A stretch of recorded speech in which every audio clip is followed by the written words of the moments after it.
হযরতে হাসান বসরি রহমাতুল্লাহি আলাইহি এই মেয়ের অন্যদিকে নজর দিলেন না।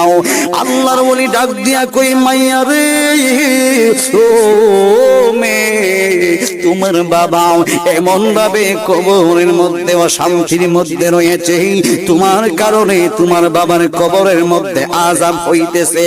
এই জন্য তুমি আগামী কাল থেকে নামাজ শুরু করে দাও, আগামী কাল থেকে পর্দা শুরু করে দাও, আগামী কাল থেকে গো তুমি তোমার বাবার জন্য কোরআন শরীফ তিলাওয়াত করে দাও, তোমার বাবার জন্য ভালো হয়ে যাও।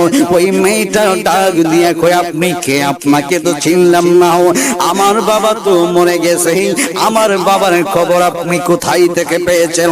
আল্লাহর ওলি ডাক দিয়ে কই মেরে, আমি হচ্ছে হাসান বসরি, আমি সাধনা করে দেখতে পেয়েছি তোমার